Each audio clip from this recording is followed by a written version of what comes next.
আলহামদুলিল্লাহি রাব্বিল আলামিন ওয়াসসালাতু ওয়াসসালামু আলা রাসূলিহিল কারীম ওয়া সাহবিহি আজমাইন। সুপ্রিয় দর্শক, আসসালামু আলাইকুম ওয়া রাহমাতুল্লাহি ওয়া বারাকাতুহু। বর্তমানে আমাদের দেশের মহিলারা ইসলাম শিক্ষা থেকে বঞ্চিত হতে যাচ্ছে। তারা খুবই লাঞ্ছিত। ইসলামের দৃষ্টিকোণ থেকে তারা খুবই লাঞ্ছিত। তারা কোরআন হাদিসের বিষয়ে কোনো জ্ঞান রাখে না। যারা মাদ্রাসায় পড়াশোনা করে তারা কিছু জ্ঞান রাখে, তা আবার পূর্ণাঙ্গ ইসলামের শিক্ষাটা সেখানে নাই। আর ইসলাম স্কুলে কলেজে তো ইসলাম নাই। সেখানে কোরআনের শিক্ষা নাই, হাদিসের শিক্ষা নাই, নবীদের শিক্ষা নাই, সাহাবাগণের কোনো শিক্ষা নাই, সেখানে এলেমের কোনো গুরুত্বই নাই। যারা স্কুলে কলেজে পড়ে তারা ইসলাম শিক্ষা থেকে খুবই বঞ্চিত, খুবই লাঞ্ছিত। তারা তারা বিভিন্ন অপকর্মের ভিতরে জড়িত, এই ইসলাম শিক্ষায় কোরআনের শিক্ষা না থাকার কারণে। কারণ তারা কোরআন সম্পর্কে জানে না, ইতিহাস সম্পর্কে জানে না, হাদিস সম্পর্কে জানে না।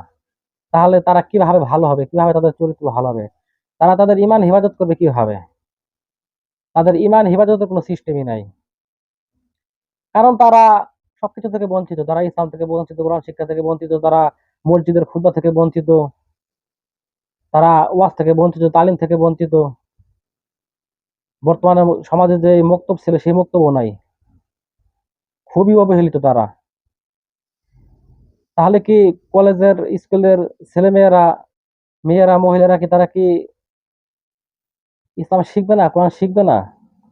আর কোরআন যদি নাই শিখে তাহলে তারা কিভাবে জান্নাত পাবে? আল্লাহকে চিনবে কিভাবে? তারা কিভাবে আল্লাহকে রাজি খুশি করবে, সন্তুষ্ট করবে? এলেম ছাড়া আল্লাহকে সন্তুষ্ট করা একটা অসম্ভব কাজ।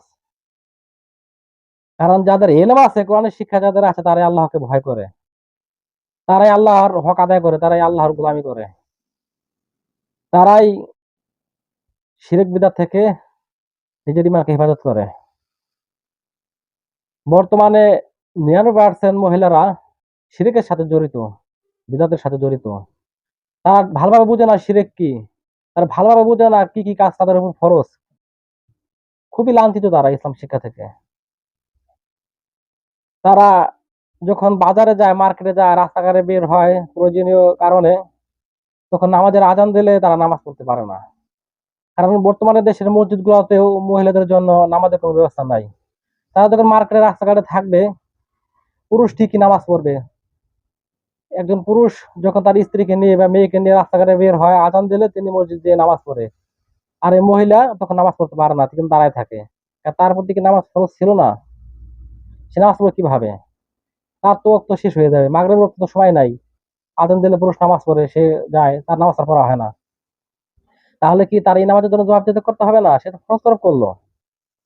তাই এই ফরজ তরফের সাথে আমাদের দেশের মানুষ জড়িত, আলেমরাও জড়িত, এবং যারা মসজিদ মাদ্রাসার সভাপতি, যারা মসজিদ গুলা তৈরি করে তারাও জড়িত। কারণ তারা মসজিদের ভিতর এই মহিলাদের নামাজের সিস্টেম করে নাই। কেন বা সিস্টেম করবে না? আমাদের পূর্বের ইতিহাসের নবীগণের জমানে কি এরকম ছিল? সেখানকে মসজিদের মহিলারা নামাজ পড়তে যেত না, সিস্টেম ছিল না? তারা বলে মহিলারা মসজিদে এলে ফেতনা হবে। তারা বাজারে গেলে ফেতনা হয় না? বাড়িতে থাকলে ফেতনা হয় না? মার্কেটে গেলে ফেতনা হয় না? বিয়ে শাদীতে গেলে ফেতনা হয় না? দুনিয়ার সমস্ত কাজে মহিলারা গেলে সেখানে বেপরদাভাবে চলাফেরা করে ফেতনা হয়। কিন্তু নামাজ পড়তে হলে তাদের ফেতনা হবে, ভালো কাজ করতে হলে ফেতনা হবে। আর জুমার দিন তারা খুতবা শুনতে আসলে তাদের ফেতনা হবে না? তারা তারা কিভাবে ইসলাম শিখবে? ইসলাম শিখবে কই থেকে? মসজিদে প্রতি শুক্রবার হুজুর খুবই বর্তমান প্রেক্ষাপট নিয়ে, ইমান ইমান হিফাজত নিয়ে খুবই আলোচনা করে, কোরআন সুন্নাহ ভিত্তিক খুবই গুরুত্বপূর্ণ আলোচনা করে। মহিলারা তো এই খুতবা থেকে বঞ্চিত হলো, তাহলে তারা কিভাবে এই ইসলামগুলো শিখবে? তারা শুধরাবে কিভাবে? তাদের তো শিক্ষা নিয়ে জায়গা নেই। যারা কলেজ পরে, স্কুলে পড়ালেখা করছে, বা আমাদের যেই মাতাচিরা আছে, মুরব্বী, তারা কিভাবে এই ইসলামগুলো শিখবে, শুধরাবে? তারা তাদের ভিতর তো অসংখ্য শিরক বেদাত কুসংস্কারে ভরা। হিন্দুদের আকীদায় হিন্দুদের কুসংস্কার তাদের ভিতরে ঢুকছে। তারা কিছু হইলেই অমুকের দোহাই দেয়, অমুক বলছে, তাবিজ দেয় যে ইয়ে করলে এই হয়। বিভিন্ন ধরনের শিরকে তাদের ভিতর কুসংস্কারে ভরা। তাহলে তাদের ইবাদত কবুল হবে না। তাই ওই আলেমের খুতবা যদি মহিলারা শুনতো, বুঝতো, জানতো, তাহলে তারা শুধরাইতো। এলেমের গুরুত্ব, ইসলামের গুরুত্ব, কোরআন সুন্নাহর গুরুত্ব ফরজের গুরুত্ব তারা বুঝতো, তাহলে এই মহিলাদেরকে এই ইসলাম শিক্ষা থেকে, এই খুতবা থেকে বঞ্চিত করলো কারা? এই এক শ্রেণীর মানুষই দায়ী, যারা মসজিদের দায়িত্বশীল আছে, সমাজের লোক আছে, বা এক শ্রেণীর যারা এই আলেম গুলা, এক শ্রেণীর আলেম আছে তারাও এগুলো বলে না, তাদের অনেক ভুল ত্রুটি আছে, কিন্তু এটা ঠিক নয়। এতে করে তারাও গুনাহগার হবে, কারণ তারা বলে নাই, তারা সমাজের মানুষ ওয়াজ করে বলে নাই যে মসজিদের মহিলাদেরকে মসজিদে আসতে হবে, তাদেরকে খুতবা শুনতে হবে। হয়তো তারা ৫ ওয়াক্ত নামাজ মসজিদে পড়বে না, কিন্তু তাদের তো জুমার দিন খুতবা শোনা লাগবে, ঈদের সময় তাদের খুতবা শোনা লাগবে। তাহলে তারা কিভাবে শুনবে ওই গুরুত্বপূর্ণ আলোচনাগুলো, তারা কিভাবে পাবে? তাই এই ভুলগুলা আমাদের সমাজে আছে, বেশিরভাগ জায়গায় এগুলা আছে, এগুলা উঠাতে হবে। অন্যান্য আরাবিয়ান কান্ট্রিতে এগুলা নাই। আপনি সৌদিতে যান, দুবাইতে যান, আফগানিস্তানে যান, ফিলিস্তিনিতে যান, অন্যান্য জায়গাতে নাই। সব জায়গায় তাদের মহিলাদের জন্য নামাজের ব্যবস্থা আছে, খুতবা শোনার ব্যবস্থা আছে, তারা সেখানে যায় খুতবা শোনে, গুরুত্বপূর্ণ আলোচনা শোনে। তাই আমাদের এই কুসংস্কার, এই ভুলগুলো আমাদের উঠাইতে হবে। এই মহিলাদের জন্য মসজিদে খুতবা শোনার ব্যবস্থা করতে হবে, আলাদা তাদের জন্য নামাজের ব্যবস্থা করতে হবে, তারা এগুলা তাদের এই দিনে বেশি বেশি কোরআনের আলোচনা শুনতে পারে, এই ব্যবস্থা করতে হবে। কারণ মানুষ যখন রাস্তাঘাটে বাজার থাকে, তখন মহিলারা নামাজ পড়তে পারে না, তাদের নামাজ রক্ত শেষ হয়ে যায়, এজন্য তারা গুণাগার হয়। আর তারা নামাজ পড়তে চাইলেও পারে না, কারণ মসজিদের সিস্টেম নাই। এই কারণে সবারই গুনাহ হবে। তাই সিস্টেম গুলো চেঞ্জ করতে হবে, পাল্টাইতে হবে।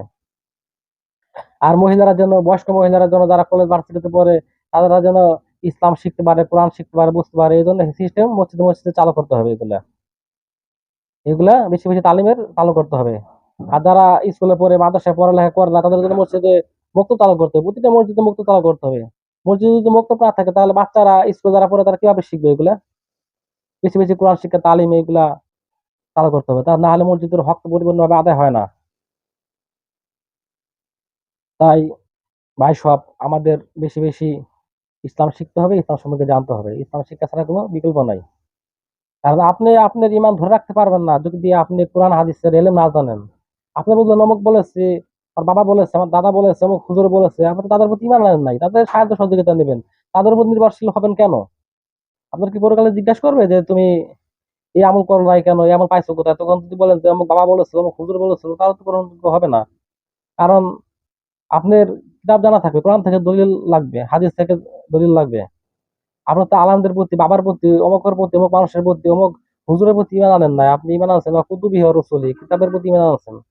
তাই কিতাব এলেম শেখার কোনো শেষ নাই। আপনাকে এলেম শিখতে হবে, আপনাকে প্রতিটা আয়াত বুঝে বুঝে পড়তে হবে, জানতে হবে আল্লাহ তাআলা কি বলেছেন, কি জন্য আমাদের দুনিয়াতে পাঠাইছেন। তাই এলেম শেখার গুরুত্ব অপরিসীম। সকল আমল এর সবচেয়ে বেশি গুরুত্ব হলো এলেম শেখা, কোরআন জানা, কোরআন বোঝা, ছড়িয়ে দেওয়া। আর আপনার অন্যান্য ইবাদত, নামাজ, রোজা, হজ, জাকাত, অন্যান্য ইবাদত, এগুলো নাজিল হয়েছে অনেক পরে। কুরআন নাজিলের পূর্বেই আপনার এলেম শেখার প্রতি আল্লাহ তাআলা প্রথম আয়াত নাযিল করেছেন, ইকরা বিসমি রাব্বিকাল্লাযী খালাক। পড়ো তোমার প্রভুর নামে যিনি তোমাদের সৃষ্টি করেছেন। রবের উদ্দেশ্যে পড়া, রবের উদ্দেশ্যে জানা, মানে তিনি কেন সৃষ্টি করেছেন, আমাদের কি কাজ, কি করতে হবে, বেশি বেশি আল্লাহ তাআলাকে নিয়ে গবেষণা করা, চিন্তা ভাবনা করা, সময় দেওয়া, কোরআন বোঝা, কোরআন জানা, হাদিস জানা, এগুলা বেশি বেশি সময় দিতে হবে, দৈনিক সময় দিতে হবে। সময় ছাড়া কোনো বিকল্প নাই। তাহলে তো আপনি সত্যটা, সঠিকটা জানলেন না, বুঝবেন না, আপনি তো লাঞ্ছিত হবেন, বিভিন্ন ফিতনায় পতিত হবেন। আমাদের সমাজে, আমাদের দেশে আজকে কোরআন শিক্ষার গুরুত্ব খুবই কম, এলেমের গুরুত্ব খুবই কম। মানুষ ছুটছে, টাকার পিছনে ছুটছে, হালাল হারাম দেখে না, সবাই টাকার পিছনে ছুটছে, কিন্তু কেউ এলেম অর্জন করে না, পড়ালেখা করে না, শিক্ষার খুবই অভাব। তাই মানুষ বেশি বেশি শিরক করে, বেদাত করে, আল্লাহ তাআলাকে ভুলে গেছে। মানুষ প্রকৃতি ইমানদার নয়, কথা কাদের সাথে মিল নয়, কি জন্য তাকে পাঠাইছে সবকিছু ভুলে গেছে। মানুষের চরিত্র ভালো না, মানুষের আমল ভালো না, মানুষের নীতি ঠিক নাই, কোনো কিছু ঠিক নাই, আদর্শ ঠিক নাই। অমুক তমুক তার আদর্শ হয়ে যায়, রসুল সাল্লাল্লাহু আলাইহি ওয়াসাল্লাম তার আদর্শ হয় না। রসুল সাল্লাল্লাহু আলাইহি ওয়াসাল্লাম কি জন্য আসছেন, তার উদ্দেশ্য কি, সেগুলো তার আদর্শ হয় না। ব্যক্তিগত জীবন, সামাজিক জীবন, পারিবারিক জীবন, রাষ্ট্রীয় জীবন, সকল ক্ষেত্রে আমাদের আদর্শ থাকতে হবে রাসূলের আদর্শ। আল্লাহ তাআলা বলেন, লাকাদ কানা লাকুম ফি রাসূলিল্লাহি উসওয়াতুন হাসানা, তোমাদের জন্য সর্বোত্তম আদর্শের মানদণ্ড রাসূলুল্লাহ সাল্লাল্লাহু আলাইহি ওয়াসাল্লামের আদর্শ। তাই সেই আদর্শ ছাড়া অন্য কোনো আদর্শ আমাদেরকে গ্রহণ করা হবে না। তাই সকল ক্ষেত্রে হযরত মুহাম্মদ সাল্লাল্লাহু আলাইহি ওয়াসাল্লামকে আদর্শ মানতে হবে। তিনি আমাদের নেতা, তিনি আমাদের আদর্শ। তাই বেশি বেশি আমাদের এগুলো জানতে হবে, বুঝতে হবে। হযরত মুহাম্মদ সাল্লাল্লাহু আলাইহি ওয়াসাল্লাম যেভাবে জীবন পরিচালনা করছেন, তার আদর্শ ফ্যামিলি, আদর্শ সমাজ, তার আদর্শ রাষ্ট্রীয়ভাবে ছড়িয়ে দিতে হবে এগুলা। ব্যক্তিগত জীবন, পারিবারিক জীবন, অর্থনৈতিক জীবন, আন্তরিক জীবন, সকল ক্ষেত্রে যেন তার আদর্শ হয়। তার নীতি আমাদেরকে ফলো করতে হবে। এগুলা জমিনে প্রতিষ্ঠিত করতে হবে। কারণ আপনাকে যখন কবরে প্রশ্ন করা হবে, তখন যদি আপনার আদর্শ জীবন, যদি হযরত মুহাম্মদ সাল্লাল্লাহু আলাইহি ওয়াসাল্লামের আদর্শ অনুযায়ী আপনি চলাফেরা না করেন, তার আদর্শ অনুযায়ী যদি আপনি সমাজনীতি না করেন, রাজনীতি না করেন, উদ্দেশ্য লক্ষ্য যদি তা না হয়, তাহলে তো আপনি এই কোরআনের জবাবের উত্তর দিতে পারবেন না। আপনি তো ধরা খেয়ে যাবেন। আপনি তো পুরোকাল অবশ্যই ধরা খেয়ে যাবেন। যদি কোরআন হাদিস অনুযায়ী আপনি চলেন, জীবন পরিচালনা করেন, আদর্শ গঠন করেন, তাহলে আপনি এই প্রশ্নের উত্তর দিতে পারবেন, জবাব দিতে পারবেন। আল্লাহ তাআলা এগুলা কবুল করবেন। না হয় আপনার জাহান্নাম ছাড়া কোনো গতি নাই। তাই আমরা বেশি বেশি হযরত মুহাম্মদ সাল্লাল্লাহু আলাইহি ওয়াসাল্লামের আদর্শ বেশি বেশি পালন করি। এগুলা ছড়িয়ে দেই জমিনে, এগুলা প্রতিষ্ঠা করার জন্য চেষ্টা করি। আমাদের নেতা হযরত মুহাম্মদ সাল্লাল্লাহু আলাইহি ওয়াসাল্লাম যেভাবে জীবন পরিচালনা করছেন, আমরা সেভাবে পরিচালনা করব। কারণ কবরের ভিতর যখন কবরের ভিতর যখন আপনাকে রাখা হয়, বিসমিল্লাহি ওয়া আলা মিল্লাতি রাসূলিল্লাহ, আল্লাহর নামে রাসূলের দলে থুয়ে গেলাম, রাসূলের দলে রেখে গেলাম। আপনি এখন পচা বডি, লাশ, এটা পোকা ধরবে, এটার কোনো ভ্যালু নাই। এখন আপনাকে রাসূলের দলে রাখে। কিন্তু আপনি যখন যৌবন ছিল, যুবক ছিলেন, তরুণ ছিলেন, সমাজনীতি করছেন, ছাত্র রাজনীতি করছেন, তখন তো রাসূল সাল্লাল্লাহু আলাইহি ওয়াসাল্লামের আদর্শ ছিল না। সে আদর্শ প্রচার করেন নাই, সে আদর্শ মানেন নাই। অমুক হারামখোর, অমুক নেতা, অমুক ভাই, অমুক মহিলা, অমুক তমুক, সে আপনার আদর্শ ছিল। তার আদর্শ জমিনে বাস্তবায়ন করার জন্য চেষ্টা করছেন। রাসূল সাল্লাল্লাহু আলাইহি ওয়াসাল্লামের আদর্শ বাস্তবায়ন করার জন্য চেষ্টা করেন নাই। সে আদর্শ আপনি মানেন নাই, তা ফলো করেন নাই। তাহলে কেন এখন আপনার সেই আদর্শ আপনাকে এই লাশ হয়তো সাল্লাম সুপারিশ করবে কেন? দুনিয়ার জীবনে যখন আপনি কোনো একটা দল করেন, সেই দলের নীতি আদর্শ দিকে যদি আপনি ডাকেন মানুষদেরকে, যদি অন্য দলের কাছে যান, সেখানে যদি সাহায্য সহযোগিতা চান, খাবার চান, তারা দেয়? দেয় না। তাহলে জমিনে আপনি হযরত মুহাম্মদ সাল্লামের আদর্শ লাঞ্ছিত হবে, তাকে অপমান করা হবে, তার কোরআনকে অপমান করা হবে, ইসলামকে অপমান করা হবে, ইসলামী আইন থাকবে না, ইসলামী সমাজ ব্যবস্থা থাকবে না, সংবিধানে কোরআন থাকবে না, কাফেরদের আইন থাকবে, খ্রিস্টানদের আইন থাকবে, মানুষের তৈরি করা মতবাদ থাকবে, ইসলামী মতবাদ, কোরআনের বিধান থাকবে না। আপনি ইসলাম বিরোধী দলের দিকে মানুষকে ডাকলেন, সে আদর্শ গ্রহণ করলেন, সে আদর্শ উদ্দেশ্য লক্ষ্য হলো আপনার, সে প্রতিষ্ঠিত করলেন। তাহলে হযরত মুহাম্মদ সাল্লাম কেন আপনার জন্য সুপারিশ করবে বলেন? কি লাভ?